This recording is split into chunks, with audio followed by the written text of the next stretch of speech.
और बड़ी खबर सामने आ रही है, थोड़ी देर में जारी होगी कांग्रेस की पहली सूची। लिस्ट में छत्तीसगढ़ के कई उम्मीदवारों का हो सकता है ऐलान। यह बड़ी जानकारी, बड़ा अपडेट इस वक्त आपको दे रहे हैं। जांजगीर से शिव कुमार डहरिया को टिकट मिल सकता है, सूत्रों के हवाले से यह भी बड़ी जानकारी सामने आई है। इसके अलावा कोरबा से ज्योत्सना महंत लड़ सकती है चुनाव।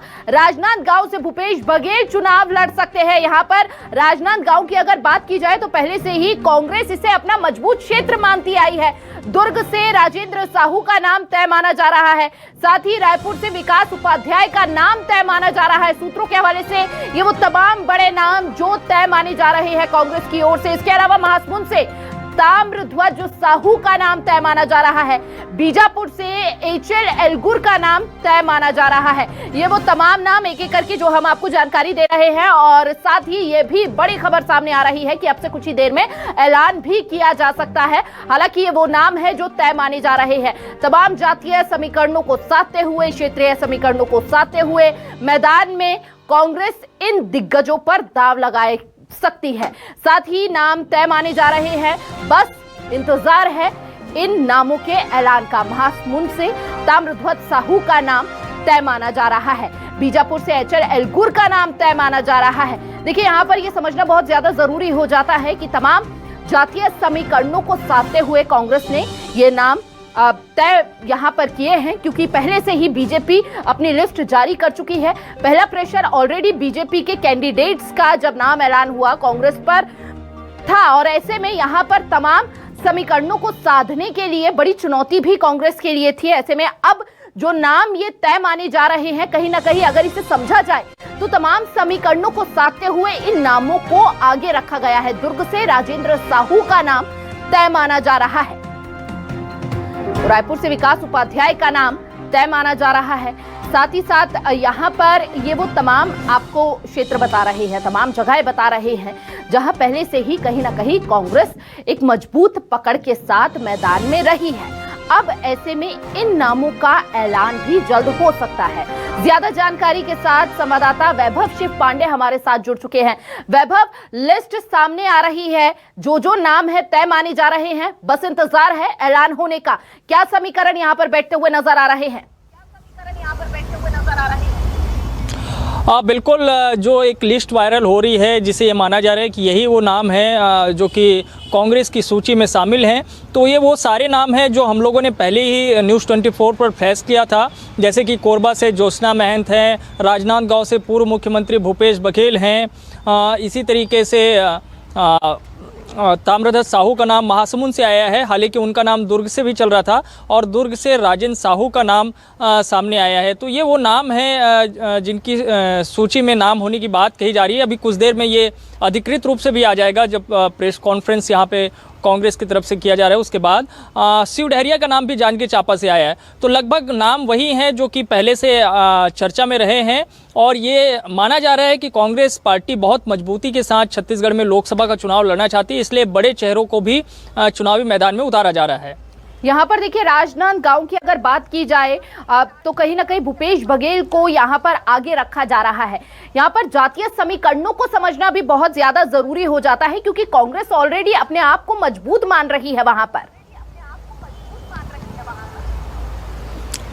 देखिए, भूपेश बघेल का नाम राजनांदगांव लोकसभा से इसलिए आया है क्योंकि विधानसभा के समीकरणों के हिसाब से आप समझेंगे तो 8 जो विधानसभा सीटें हैं उसमें से 5 विधानसभा सीटों पर कांग्रेस काबिज है, 3 पर बीजेपी को सफलता मिली है। तो विधानसभा के लिहाज से कांग्रेस वहां पे काफ़ी आगे नज़र आती है, और चूंकि वो किसान बाहुल्य इलाका भी है और किसानों का बड़ा जो है एक तरीके से पैठ किसानों के बीच में कांग्रेस पार्टी की नज़र आती है। खासतौर पे भूपेश बघेल को एक किसान नेता के तौर पर भी देखा जाता है।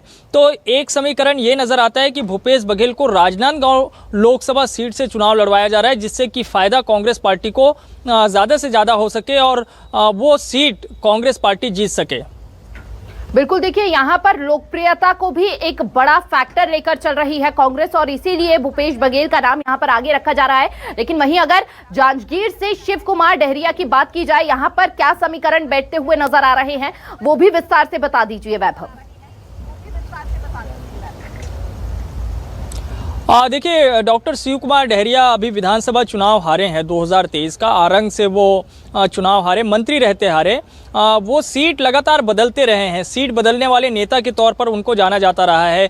वो पलारी से लड़े हैं, वो बिलाईगढ़ से विधानसभा चुनाव लड़े हैं, वो आरंग से लड़े हैं। लेकिन लोकसभा का चुनाव वो लड़ने वाले हैं जांजगीर चांपा इलाका से। जांजगीर चांपा इलाका चूँकि एससी वर्ग का जो है बाहुल्य इलाका माना जाता है और उस इलाके में कांग्रेस की ज़बरदस्त पकड़ है। यही वजह है कि जांजगीर लोकसभा सीट पर 8 की 8 जो सीटें हैं वो कांग्रेस के पास काबिज है।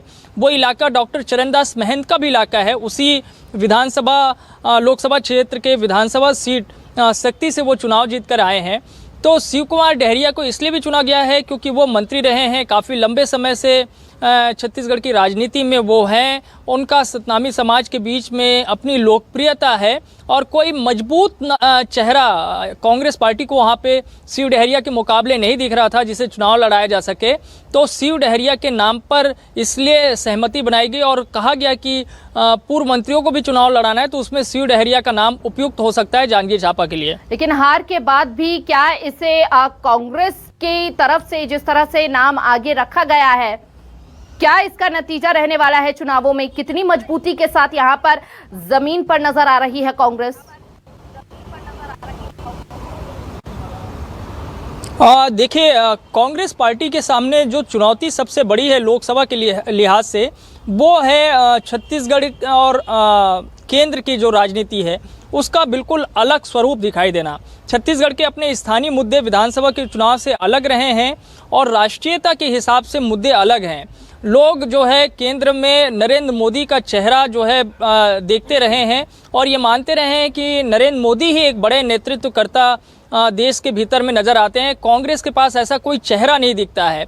तो ये चेहरे का एक अभाव राष्ट्रीय स्तर पर जनता के बीच में कांग्रेस पार्टी में जो है दिखाई पड़ती है, जिसके चलते बहुत मुश्किल हो जाता है कांग्रेस के लिए कि वो लोकसभा सीटों पर चुनाव जीत हासिल कर सके।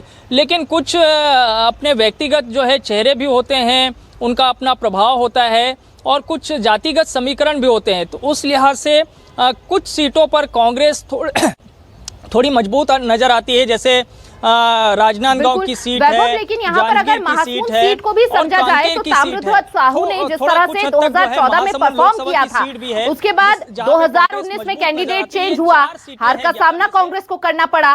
लेकिन एक बार फिर से कांग्रेस जो है मैदान में ताम्रध्वज साहू को उतार रही है।